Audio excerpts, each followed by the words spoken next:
que muchos de los creyentes, hay una cosa que no le gusta a Dios de sus hijos, es que pequen o reprueben una prueba del Señor por falta de conocimiento. Eso a Dios no le gusta. Uno debería anhelar el conocimiento de Dios.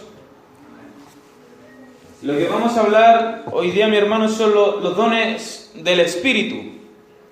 Que no se confundan con los talentos, que no se confundan con los frutos del Espíritu, porque escuché una definición muy buena de un pastor que habló acerca de los talentos. Y para poder entender esto, mi hermano, hay que saber de que nosotros creemos en la Trinidad, pero no en Padre, Hijo y Espíritu Santo, sino que Dios Padre, Dios Hijo y Dios Espíritu Santo.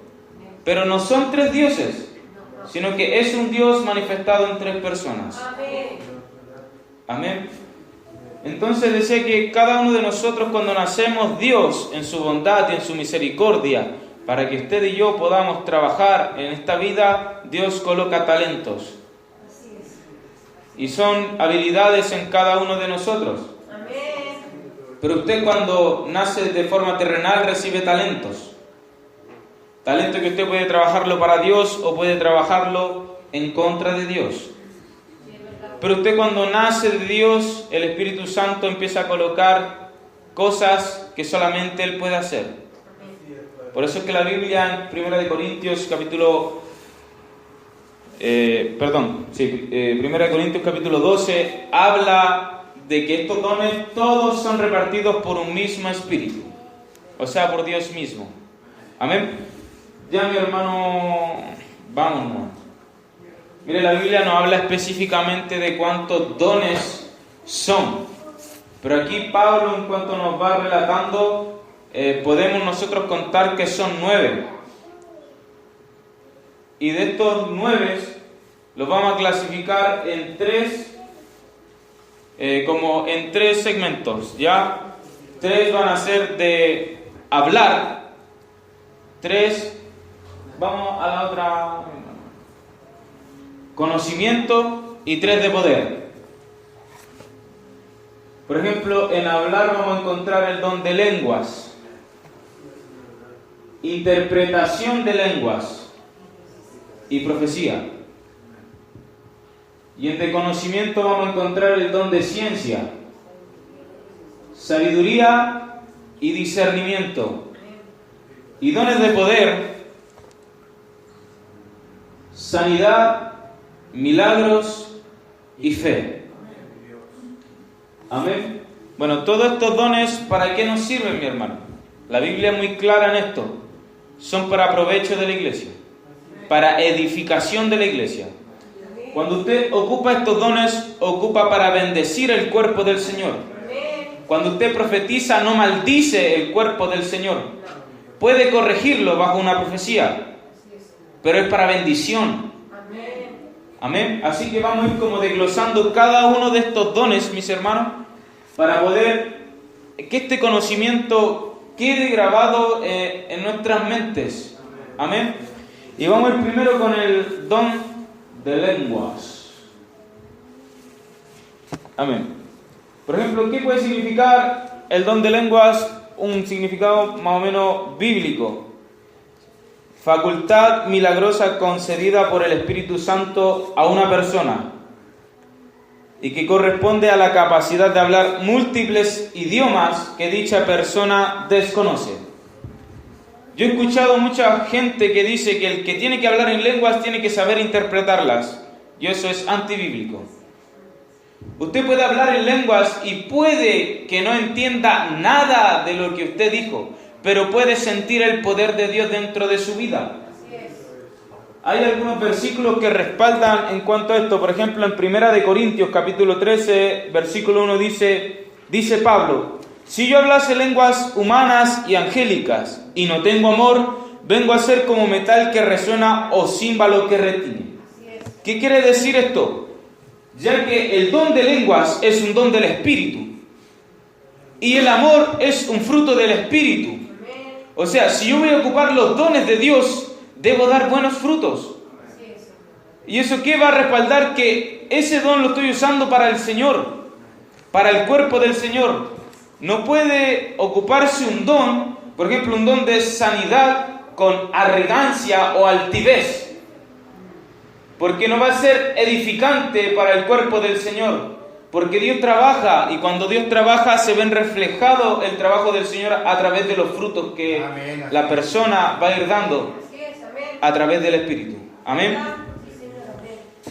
También vemos en 1 Corintios capítulo 14, versículo 27, dice: si habla alguno en lengua extraña, sea esta por 2 o a lo más 3, y por turno, y uno interprete, y si no hay intérprete, calle en la iglesia y hable para a sí mismo y para Dios. Esto es muy importante. Le da como un orden a la congregación, a lo que se vaya a hacer. Si alguien se levanta hablando en lenguas, interrumpiendo quizás una alabanza, o interrumpiendo quizás la palabra de Dios, o interrumpiendo quizás la oración del otro hermano, y si no hay nadie que interprete esas lenguas, dice Pablo, mejor hermano, usted esas lenguas háblelas para sí mismo. Es una forma muy prudente de decirlo. Si usted no tiene la capacidad de interpretar sus lenguas, entonces mejor háblelas a solas con Dios. Amén. En Marcos capítulo 16, versículo 17 dice: y estas señales seguirán a los que creyeren. En mi nombre echarán fuera demonios, hablarán nuevas lenguas. Mire, mi hermano, yo he escuchado a hombres que estudian mucho la Biblia y dicen que el don de lenguas ya no es para estos tiempos, que era solamente para los apóstoles. Pero eso es una falsedad, inclusive antibíblica. Porque como dice acá, que estas señales van a ser para los que creyeren. Amén. Y si nosotros no podemos tener la facultad de poder hablar en nuevas lenguas, entonces tampoco tendríamos la autoridad de poder echar fuera demonios, porque la Biblia lo está diciendo. Son señales, manifestaciones para aquellos que creen en el Señor Jesucristo. Hablarán nuevas lenguas, echarán fuera demonios. O sea, vamos a hacer... La iglesia que cree en Jesús es una iglesia con autoridad.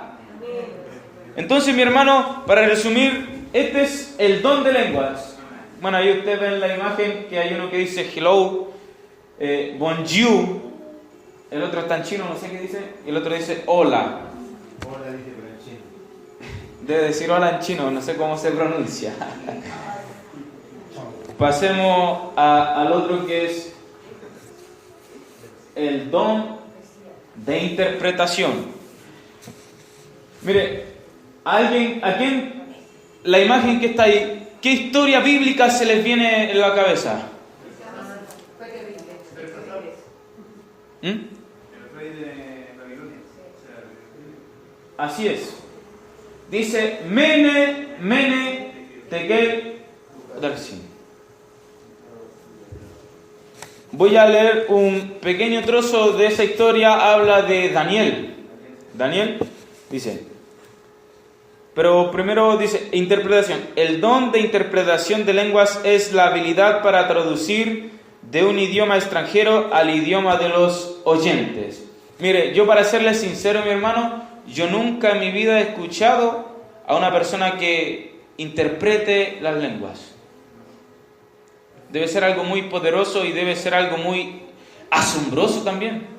Debe ser algo maravilloso, porque yo creo que si hay una persona que se levanta a hablar en lenguas y otra persona que interpreta eso, debe ser algo muy especial para el corazón y para la iglesia en general.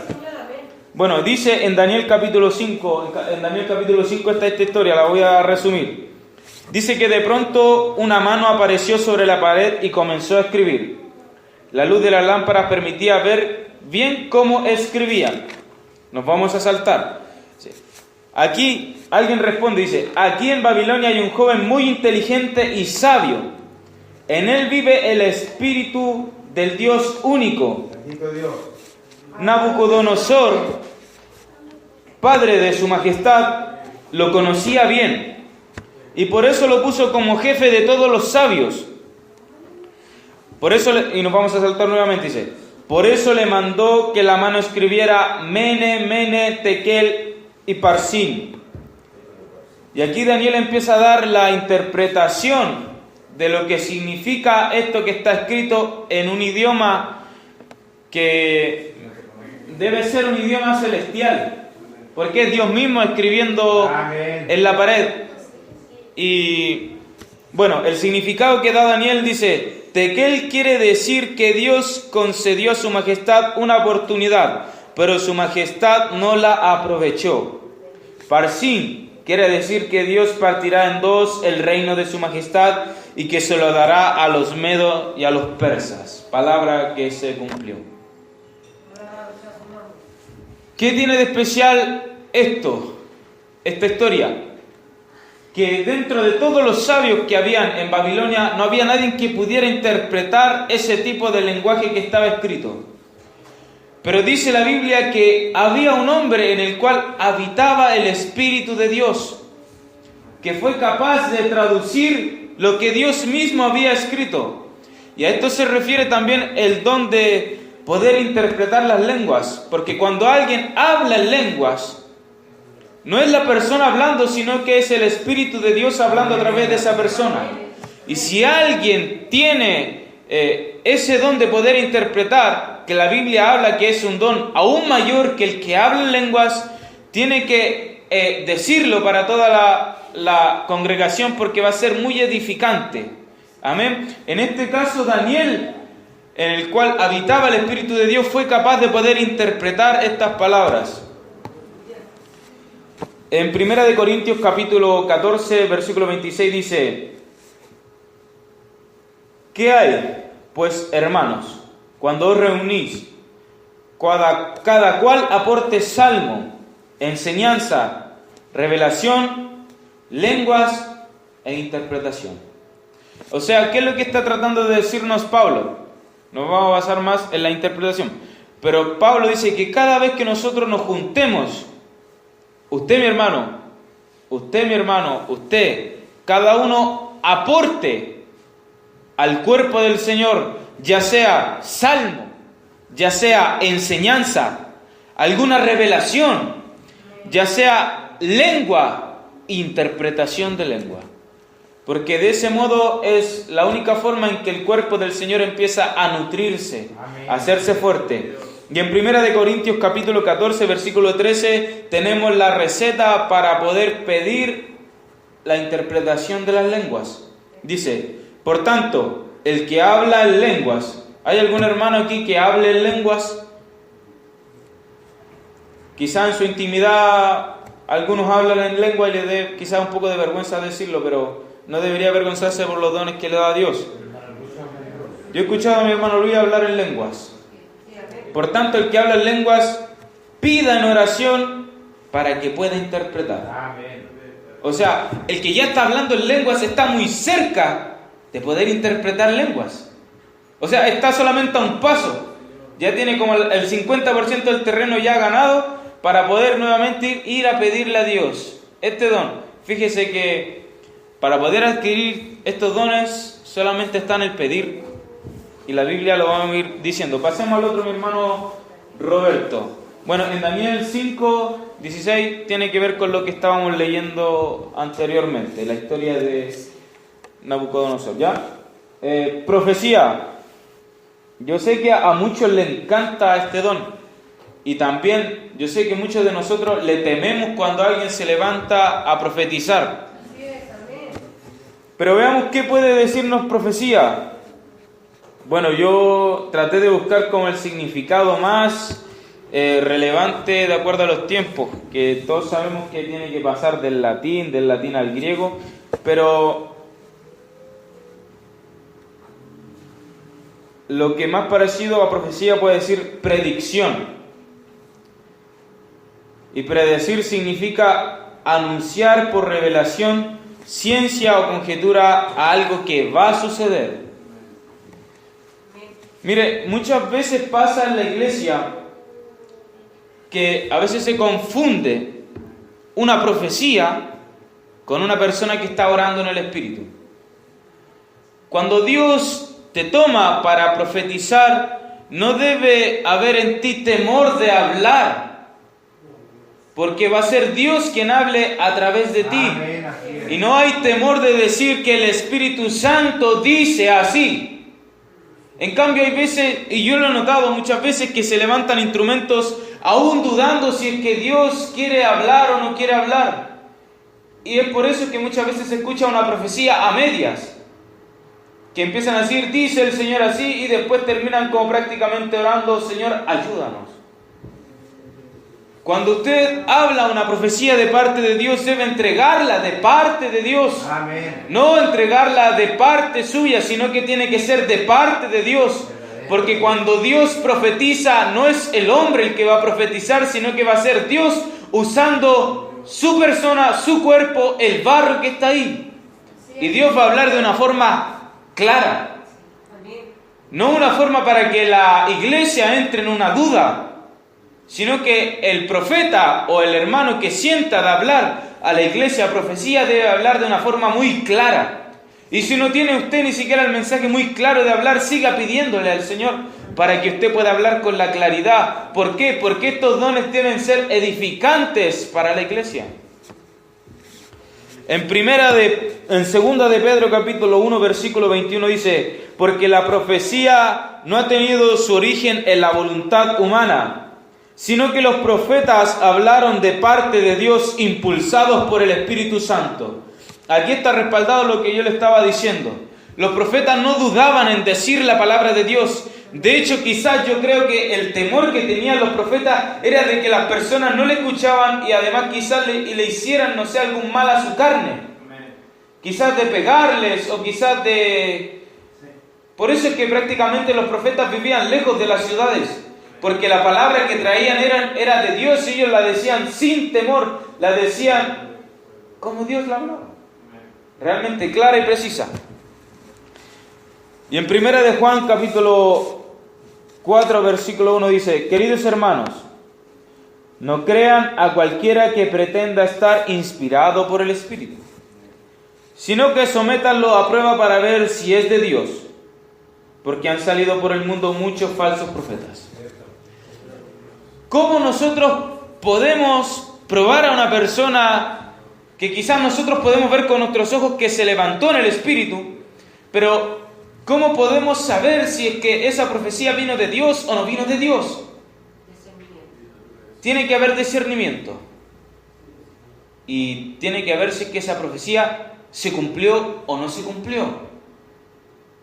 Amén. Entonces la Biblia nos llama, Dios nos llama a sí mismo como los diáconos. No cualquiera puede ser diácono. Así como dice la Biblia aquí, prueba a ver si es que es un verdadero profeta o si es un falso profeta. Asimismo dice la Biblia que los diáconos, antes de llegar a ser diáconos, deben ser probados para ver si es que están aptos o son capaces de recibir ese cargo. Dios no da todo así tan fácil. Debe haber aunque sea un pequeño esfuerzo. Amén. Debe ser aunque sea usted, mi hermano, fiel, aunque sea en lo poco.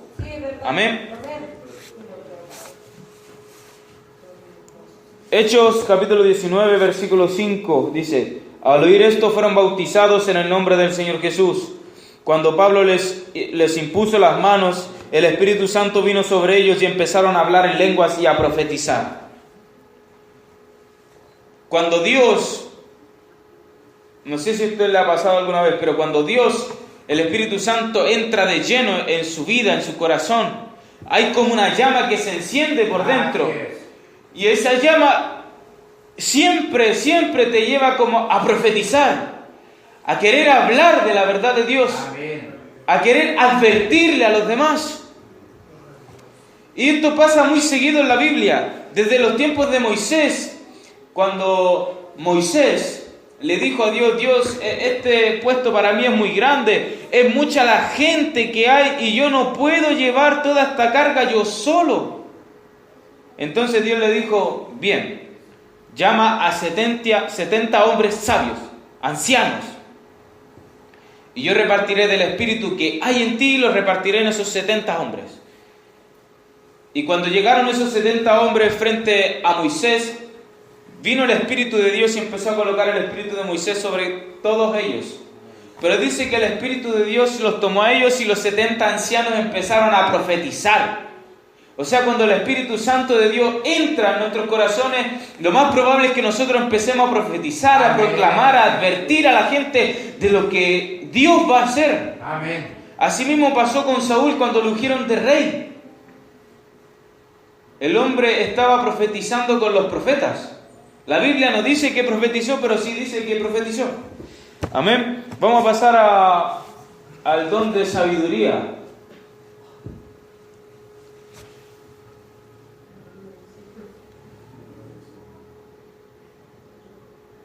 Mire, la sabiduría se desarrolla con el tiempo, a partir de las experiencias propias y ajenas, y de la observación y la reflexión sobre la vida.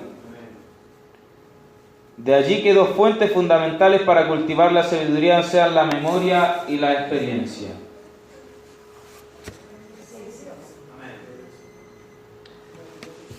¿Quién podría ser ese hombre que está ahí?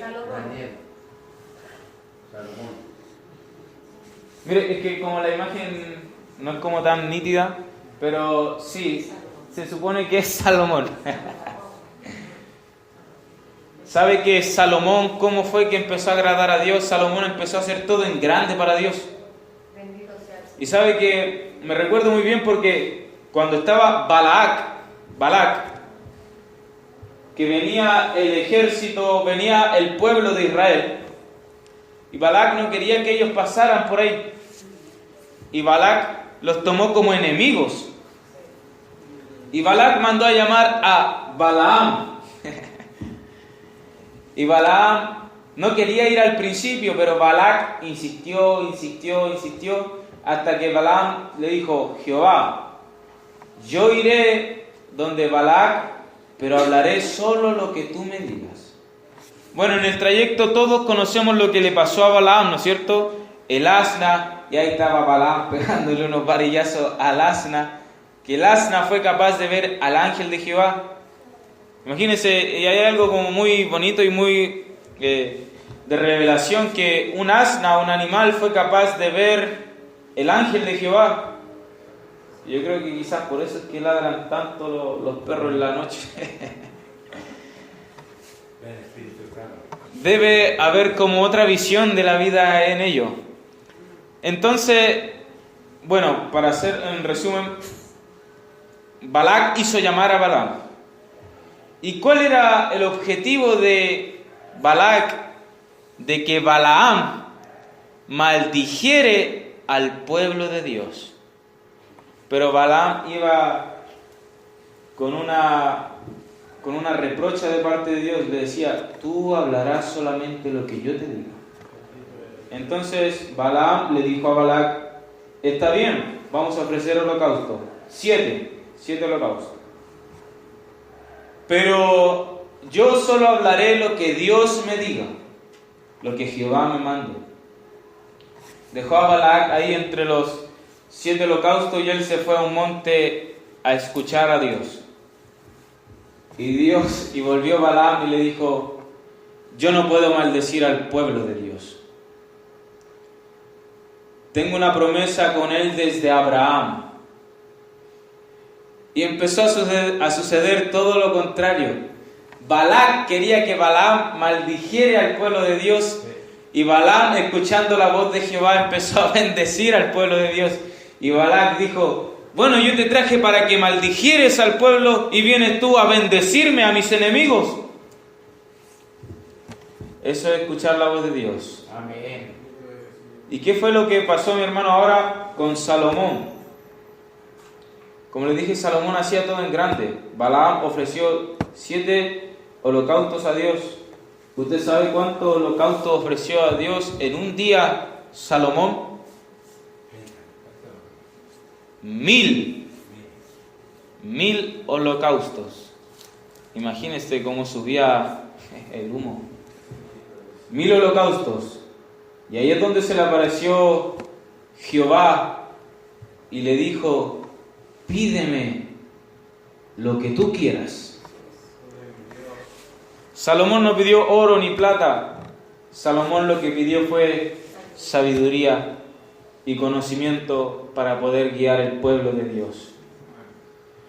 Porque desde la historia, desde Moisés, el pueblo de Dios ha sido muy rebelde, muy difícil de controlar, muy difícil de llevarlo a la verdad. Vamos a ver en Santiago capítulo 1 versículo 5. Si a alguno de ustedes le falta sabiduría, pídasela a Dios. Y Él se la dará, pues Dios da a todos generosamente sin menospreciar a nadie. Mire, hace poco estábamos leyendo que aquel que quiera la interpretación de lenguas, pídasela a Dios. Aquel que quiera sabiduría, pídasela a Dios, porque Él se la dará sin menospreciar a nadie. Vamos con el de ciencia. Ciencia. Ahí se supone que ese hombre es Job. Y sabe, porque si usted ha leído el libro de Job, en ese libro se halla mucha ciencia. ¿Y qué quiere decir ciencia, mi hermano? Del don de ciencia es un conocimiento de Dios. Ciencia es lo mismo que conocimiento. Amén. Entonces, y para darlo como un ejemplo más fácil, supongamos que yo, David, tuviera que ir a dar una prueba de matemáticas y fui reprobado. Puedo ser reprobado por falta de conocimiento en matemáticas. Pero es muy distinto cuando Dios te coloca una prueba. Si tú repruebas esa prueba es porque te falta ciencia, conocimiento, pero no de lo terrenal, sino que del don de ciencias, conocimiento de Dios. ¿Y por qué perecía el pueblo de Israel? Por falta de conocimiento. ¿Pero qué? ¿Un conocimiento humano? ¿Un conocimiento terrenal? Es porque faltaban a las leyes de Dios. Faltaban a guardar los mandamientos de Dios. O sea, a eso se refiere el don de ciencia. Tener un conocimiento de Dios. Créame que usted, cuando tiene ese don, puede ver pasar una mosca de aquí para allá, y discúlpeme el ejemplo absurdo, pero usted, teniendo ese conocimiento, Dios le puede revelar algo muy grande y poderoso. Usted puede estar mirando a un niño jugar con otro niño, y teniendo ese don, Dios puede revelarle algo muy maravilloso y verdades y misterios. Y usted puede empezar a mirar hacia los cerros, mirar y empezar a sentir el aire. Si está en el espíritu conectado con ese don, Dios le puede empezar a revelar. Y si en más de eso usted empieza a agregar a su mente y a su corazón la palabra de Dios, Dios empieza a revelar misterios. Es lo que hablaba Jeremías. Y es lo que habla David también. Meditar en la palabra de Dios. Hermoso. Fíjense que en todos estos dones que hemos pasado, tristemente la iglesia no los anhela. De hecho, la iglesia, más que buscar estos dones, busca un buen cantante, busca gente quien pueda alabar a Dios más fuerte, o el predicador que llene más, que salte más. Pero ¿qué pasara si hoy en día se levantase un predicador con don de ciencia, y si a ese don de ciencia le agregamos un don de milagros? ¿Usted anhelaría eso? ¿Y sabe cómo pedirlo, no? Primero tiene que partir acá, en su corazón, anhelarlo, porque Dios va a ir colocando esas cosas. Como les dije, qué maravilloso sería, mi hermano, hablar en un idioma que solamente Dios te va a entender. Y si a eso usted le agrega la interpretación de saber qué grandes cosas le estoy diciendo a Dios. Quizás a mí me cuesta tanto decirle Dios te amo, o Dios tú eres grande, o quizás no sé cómo alabar a Dios, no sé cómo adorar a Dios en oración, o no sé cómo decirle lo grande y maravilloso que ha sido Él. Pero ¿qué pasa si yo ocupase este don y empiezo a interpretarlo, y en mi mente empiezan a entrar esas palabras maravillosas que exaltan a Dios? Sería muy maravilloso. Mire lo que habla Job, dice: ten paciencia conmigo y te mostraré que aún quiero decir más en favor de Dios. Mi conocimiento proviene de muy lejos. Voy a demostrar que mi Hacedor está en lo justo. Te aseguro que no hay falsedad en mis palabras. Eso habla Job. El hombre verdaderamente habla de la grandeza. Yo creo que como más lo describe Job es como el Elohim, como lo dicen los hebreos. Elohim. ¿Usted sabe qué significa Elohim? Dios creador de todas las cosas. Entonces, si usted lee el libro de Job, se va a impregnar de la grandeza de Dios. Amén. De las cosas grandes, aún de las nubes, del sol, las estrellas. Job habla de todo eso, de la tierra, de nosotros mismos. Amén. Vamos al otro, mi hermano Roberto. Discernimiento.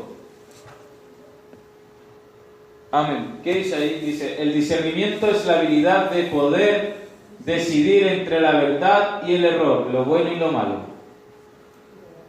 Esto debería estar dentro de toda la iglesia. El discernimiento, para saber que el que está hablando, lo está hablando a través de la carne o está hablando a través del Espíritu de Dios. Mire, hay un ejemplo muy bueno en la Biblia y se los voy a leer en Hechos capítulo 16. Esto es acerca de Pablo y una adivina.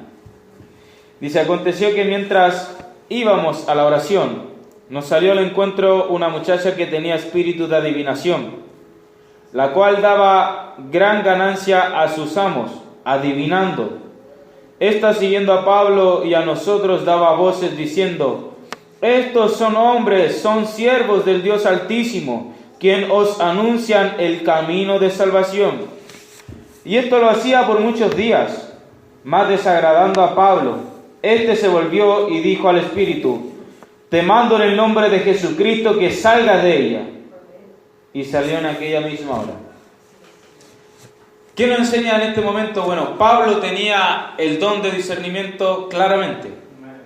¿Qué trataba de hacer Pablo? Y con esto también podemos tomarnos a lo que está pasando hoy en día en el ecumenismo y en esas brujas que, no sé si ustedes han escuchado, las brujas que son blancas, que ellas dicen que creen en Dios y que le piden, trabajan como con el poder de Dios. Bueno, ¿qué es lo que nos está diciendo aquí Pablo? Que verdaderamente no se puede mezclar lo que es de Dios con lo que supuestamente ha de ser de Dios.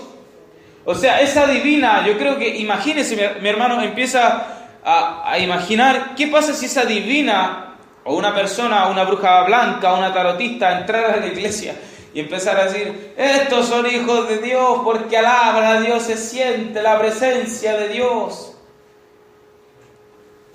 Yo creo que varios creeríamos a lo que ella está hablando.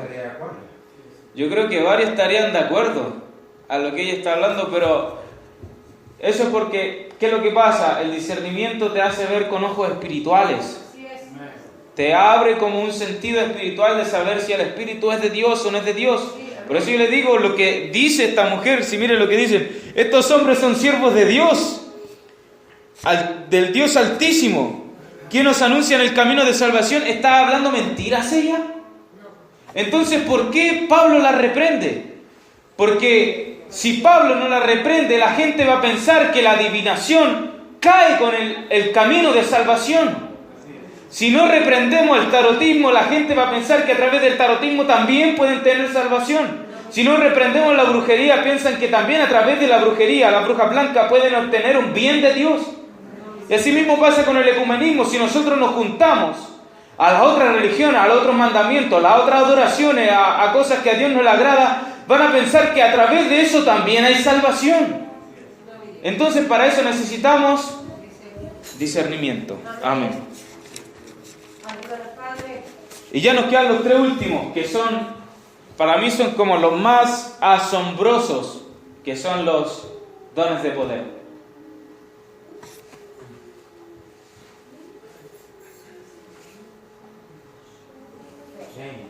Milagros. Miren, no sé si alcanzan a ver bien la imagen, pero se supone que ahí se levanta un hombre en silla de ruedas. Dice, milagro, una acción que no se puede explicarse a partir de los principios naturales. Un milagro es un milagro, no tiene explicación. Yo sé que muchos de los que estamos aquí en algún momento pedimos un milagro al Señor. Y créame que el hacer milagro es un don. Quizá mi hermano, ¿usted cuántas veces le ha pedido al Señor, Señor, te pido que haga un milagro? Y a veces, ¿por qué no le empieza a pedir al Señor, Señor, ¿por qué no me da el don del milagro? Para poder obrar, para tu gloria.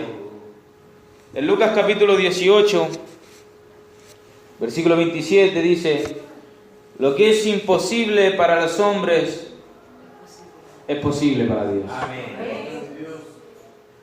Jesús, en Él estaban todos estos dones. Él los tenía todos. Y de lo que más la gente se asombraba era de este. De los milagros. Los milagros que Él hacía.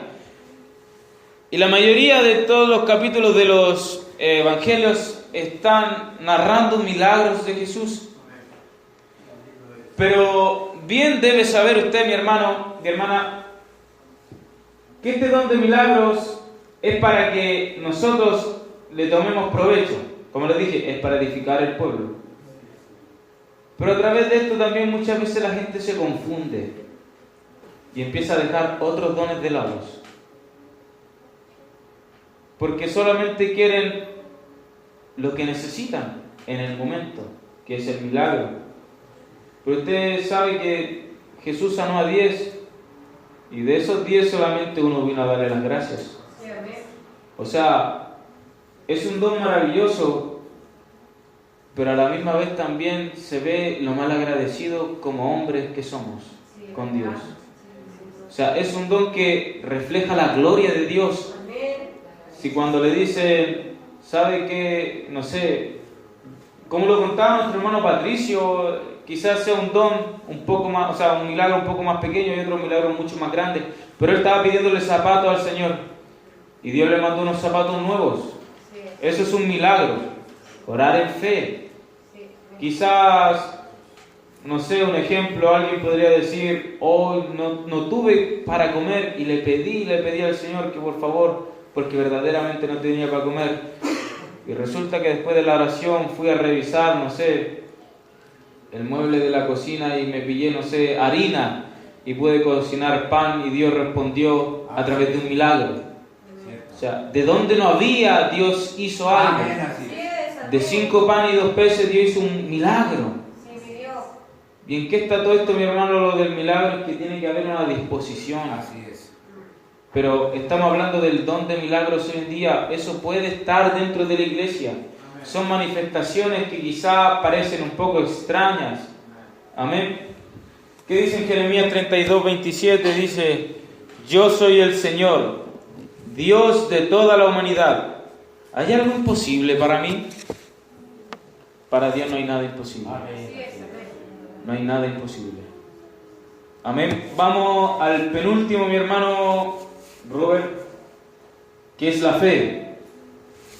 Bueno, la fe, una acción que no se puede explicarse. Es pues la fe, la certeza de lo que se espera, la convicción de lo que no se ve. Para poder explicar un poco de la fe, vamos a leer un poco en Mateo capítulo 8, dice, entrando Jesús en Capernaum, vino a él un centurión rogándole y diciendo, Señor, mi criado está postrado en casa, paralítico, gravemente atormentado.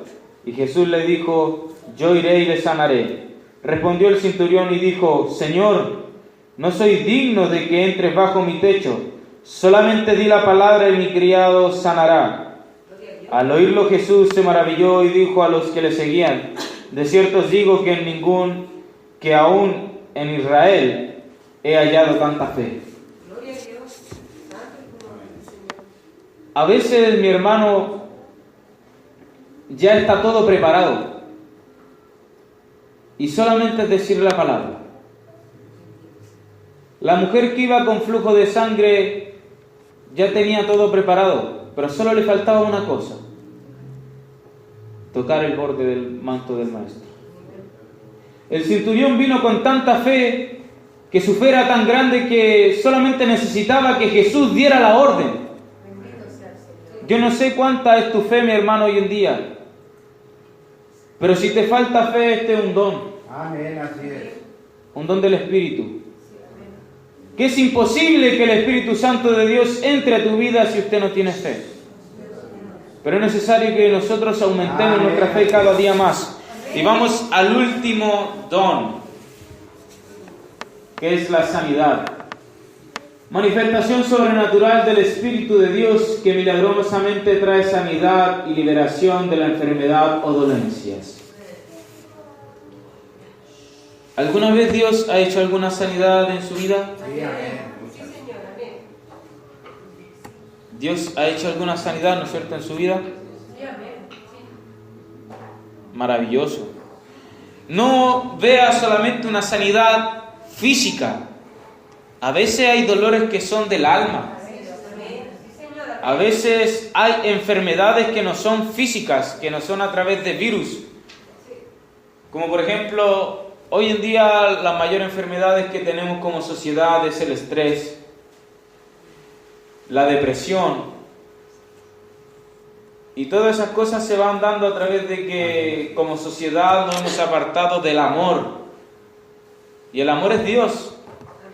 O sea, cuando nos alejamos de Dios, no es tan fácil, porque estamos alejándonos del amor, nos estamos alejando de la felicidad, nos estamos alejando de la paz, nos estamos alejando del dador de la vida. Así es. Por eso es que Dios lo dice tan fuertemente que mejor que no me hayas conocido. O sea, por ningún motivo, mi hermano, Dios te dice que tú te vuelvas atrás. Amén, así O es. sea, si estás cojo, mejor sigue con tu cojera. Porque a Dios no le va a agradar que tú te alejes de Él. O sea, esté usted como esté, siga en el camino. Amén. De guata, de rodilla, como sea. Bueno, en Mateo capítulo 4, versículo 23 dice: Jesús recorría toda Galilea enseñando en las sinagogas de ellos, predicando el evangelio del reino y sanando toda enfermedad y toda dolencia en el pueblo. Mi hermano, ya con esto estamos finalizando. Todos estos dones, espero que queden en su corazón.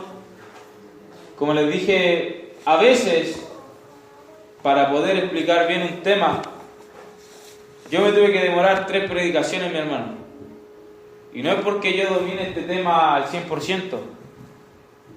Yo le pregunté al Señor y el Señor me instó en todo mi corazón. Hoy en día la iglesia está desaprovechando algo muy delicioso, muy hermoso, muy maravilloso que te va a llevar al fuego y al poder de Dios. Por eso, mi hermano, yo creo que yo sé que usted en su corazón anhela más de un don para poder trabajar al Señor. Y yo creo que en su corazón usted sabe cuál es el don. Mire qué maravilla sería el don de ciencia. O sea, una persona que nos explicara, como se dice, con pera y manzana la palabra de Dios. Y eso hoy en día pocos lo tienen. Así es.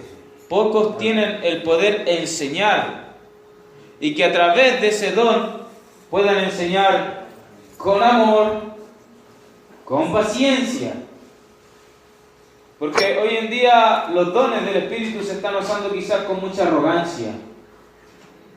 Con mucha arrogancia dentro de la iglesia. Por eso es que Dios no puede manifestarse con todo su poder y su gloria. Porque el hombre cree que el don lo adquirió él. Pero un don es dado por Dios. Usted debe pedirlo, pero ese don no es suyo, es de Dios. Usted solamente está ocupando ese martillo que Dios le dio, pero el martillo y la obra y donde usted va a martillar y los clavos son de Dios. Amén. Usted solamente lo único que tiene que hacer es mover la mano y decir: gloria a Dios, te alabo Dios, alabanzas para ti, oh Dios, la gloria es tuya, Jesús. Pero en el momento en que usted piensa que ese martillo es suyo, dejó de trabajar para el reino de Dios. Así es. Y en vez de estar martillando para la obra de Dios, empezaste a destruir lo que estabas construyendo. Que Dios nos ayude, amén. Le voy a pedir que nos pongamos en pie y vamos a hacer una oración. Le voy a pedir a mi hermano Israel que haga una oración, amén.